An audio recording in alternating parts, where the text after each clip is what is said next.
All right, guys, happy Friday. It is December 29th, 2023. A lot of people have been doing year end recaps, top X cards in their collections, and I've really actually enjoyed those videos. I've never done one before, and so I figured to give it a shot. A lot of cards in this video will be featuring Hank Greenberg, of course, if you know anything about my channel. None of these cards are actually inventory. I keep inventory separate from my collection, although sometimes I like to keep cards for a longer period of time. Ultimately, with those, I buy them with the intent to sell. These I buy with the intent to collect, so really they are not for sale. But actually, it was very difficult to rank and value these. I'm not going to really talk about the specific values. If you're curious, look on VCP, look on eBay, look in completed auction sales, so you can kind of get an idea about what this stuff goes for if you are really curious. It was actually a really fun little exercise. Before we get into the actual list here, I'm going to go over two really cool honorable mentions. Didn't actually include them in the list, but maybe they would capture a spot. But here is a 1938 exhibit 4-on-1 featuring autographs of Hank Greenberg and Charlie Gehringer. Tommy Bridges would be in this quadrant of the card, and you can see me there. Hello. But at some point, someone cut it out. This is also authenticated by JSA. The card itself is extremely tough. I think in the PSA population, there are probably like around 10.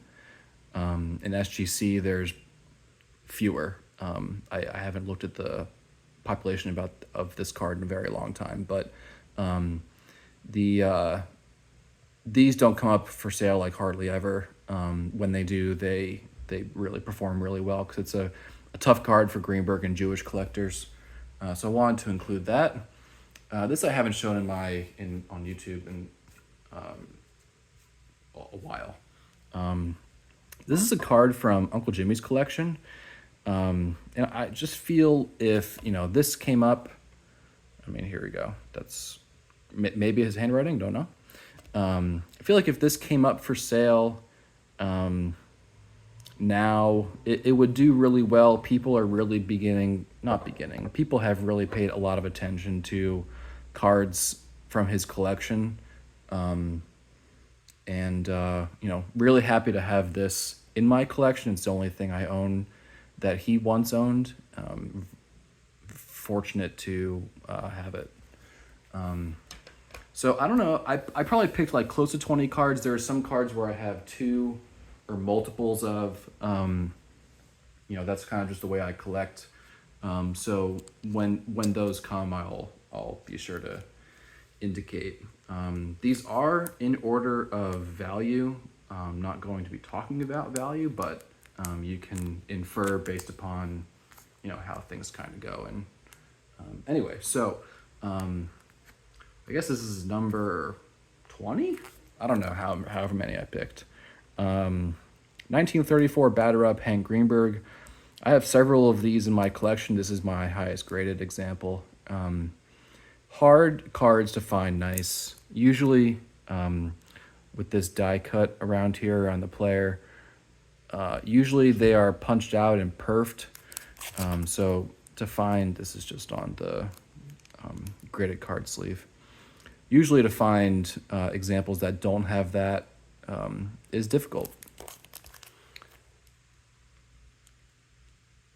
Also just hard cards to find in general, I've found. Numbers 19, my 35 Diamond Stars Hank Greenbergs that are signed. These, as you can see, are both corrected versions. Both extremely awesome cards. Not in this condition, but one that was, I think, graded a 3 with an 8 or a 9 autograph, sold for like $9,000 in auction, something crazy. So people building the set signed, or people that are going after His signed stuff really are going pretty heavy after them. This card I actually bought this year. It was only one of only 2 cards that I bought this year. Rookie is Chasing a Fly, so we may get a cameo. 1940 play ball in a PSA 6.5. I usually don't see or find these cards in this kind of condition. I have a lot of 5s. I've got, I've had 4s. I've had grades lower than that. And I've also tried to buy raw examples and get them graded, but have not achieved a grade higher than a 5.5. So I was really happy to find this through a friend of mine. So that was 1817 would be this 1946-47 Propagandas Montiel, Los Reyes del Deporte, the Kings of Sport, Hank Greenberg, SGC2. This set has really gained a lot in popularity. It's also loaded with stars and Hall of Famers from yesteryear and also from the current generation. And so I think the scarcity, the condition sensitivities, the star power that's in this set, people are really beginning to pay attention.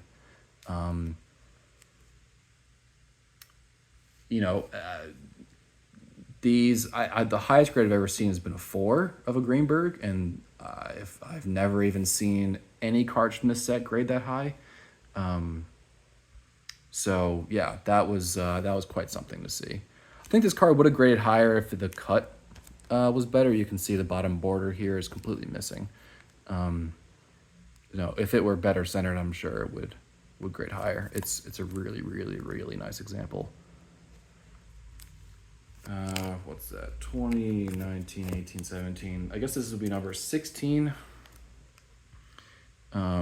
If I get out of order here, it's just because I probably picked aside more cards than I actually have spots for, which is fine. Here's another 1940 play ball. This card is signed, and as you can see here, the signature is quite beautiful. This was this can be dated to be signed around the time the card was issued. So period signatures on contemporary cards of pretty much any pre-war Hall of Famer just go for a massive premium. It's just a short window that they could have been signed, and just super interesting. There's a big discussion now about signed cards, and I love them for my collection.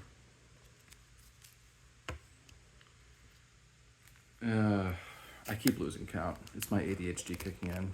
20, 19, 18, 17, whatever. Next up, 1936 Gaudi in an SGC7. Won this from Heritage a few years back.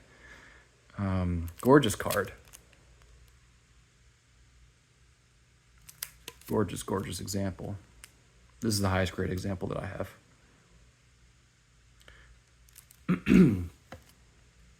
Next, actually, are tied for, I guess, the same, because I have 2 of them.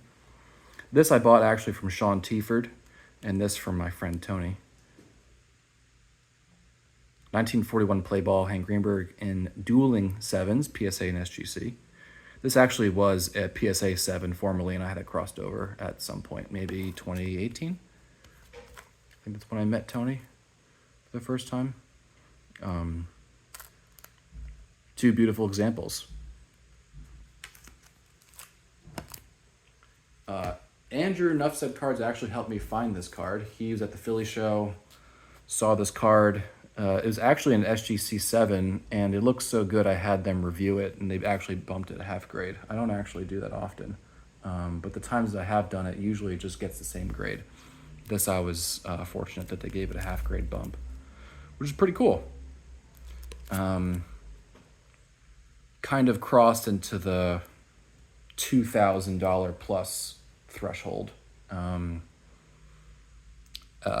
A PSA 7 recently did like 1,800. I know I said I wouldn't talk about values, but just to give kind of a benchmark.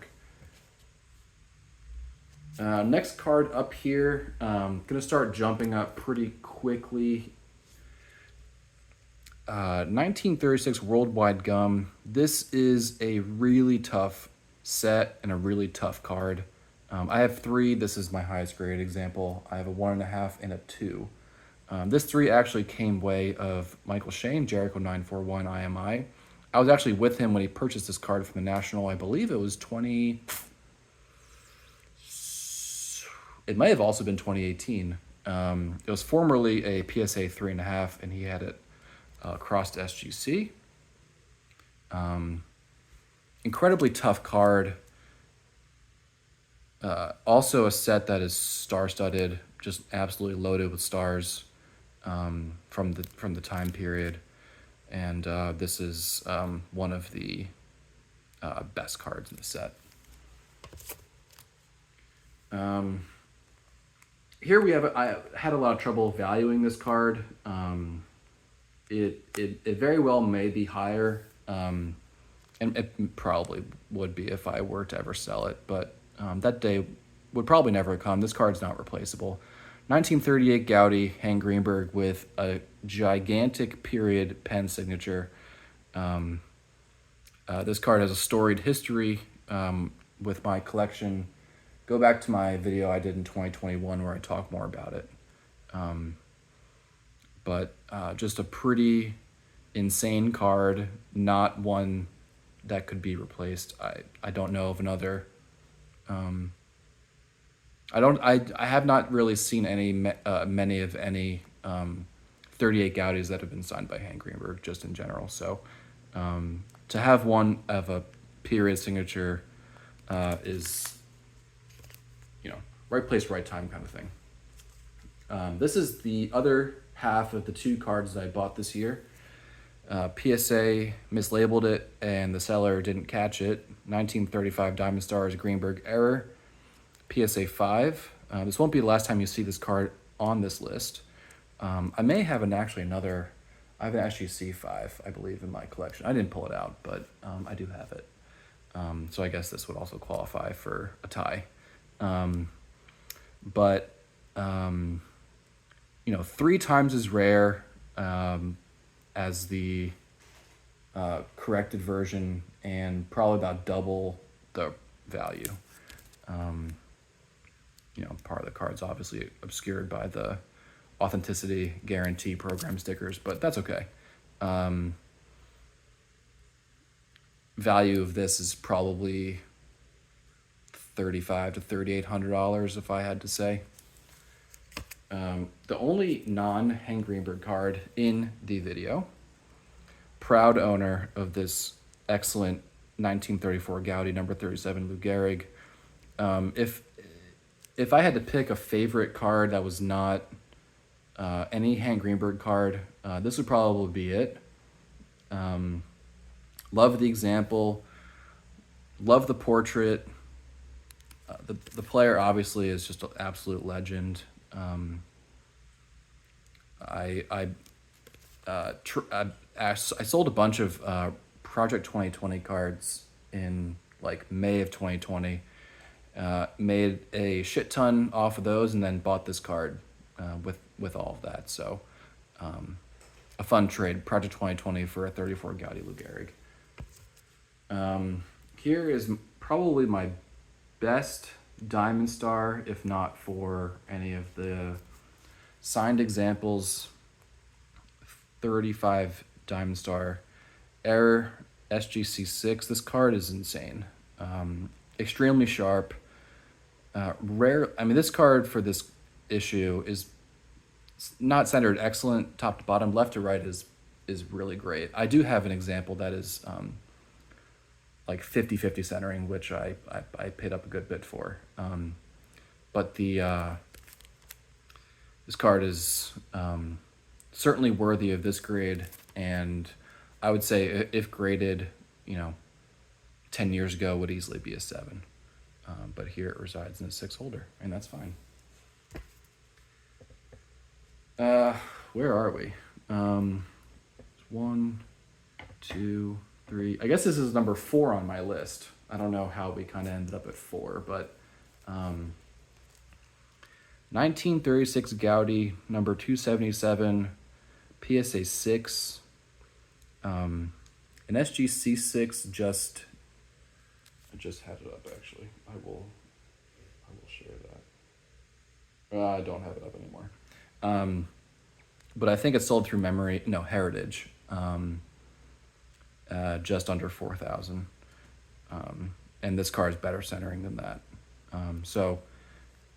Just a truly excellent card. This actually sold through Memory Lane, I think in like 2021. And a lot of people missed it. Unfortunately, I missed it too. And I paid up because of that. I bought this at the National, I guess it was 2021. It's hard to remember now. They all kind of blend together. Number 3 is actually 2 of the same. 1934 Gaudi. Both SGC 5s. Has just become an extremely popular card. It used to be that you just not see the mid grades, but you still don't really see them. But now, like, even lower grades are really transacting so often. Just an excellent card.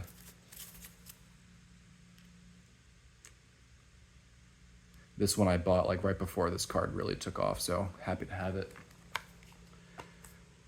Number 2 would be this extremely special card. Again, have an entire video about the history and background of this card. Signed 34 Gaudi Greenbergs. They're out there, they exist. Just fix this stack here before it comes toppling down. They exist, they're out there. Most recent example, obviously much nicer than this. Sold for $20,000. I'm not claiming that this card's worth anywhere near that. But I have it higher than 2 SGC 5 examples. Whether it would ever achieve that, I have no clue. But that's, kind of how valuing the stuff kind of goes. It's sometimes a little hard. But probably one of the, I don't know. The next 2 are probably pretty impossible to replace. This card would be very difficult to replace in my collection. Number 1 is shared by 2 cards. And if you've made it to this point, I know we're 18 minutes in. Let me know what you think. I love my collection. It makes me happy to go through them, makes me happy to share it, makes me happy to collect them. 2 1934 Detroit Tigers Annis Furs, 1 and a 1.5. So interestingly, a graded example of this card has actually never been sold publicly, at least that I've been aware of. Heritage right now has a complete set, and the Greenberg's actually graded an SGC 5, amazingly. So it's going to be extremely interesting to see what that card in that set gets. Only the Hall of Famers are graded, but extremely, extremely rare card. Between Andrew, Michael, and I, we own, I think, 40% of the total graded population of this card, which I believe is 10, maybe 11 now with the SGC 5. So we'll see. If I had to wager a guess about the value of this card, I would say it's probably in the neighborhood of $10,000 to $15,000.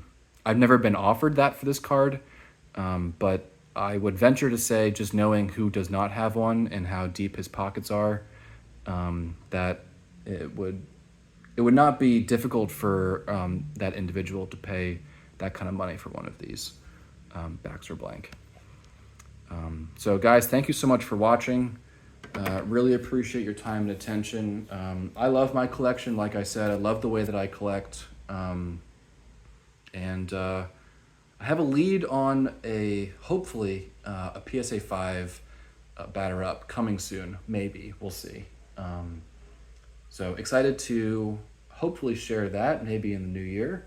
But thank you all for watching again. Enjoy the new year. Stay safe, and we'll see you in the new year. Bye now.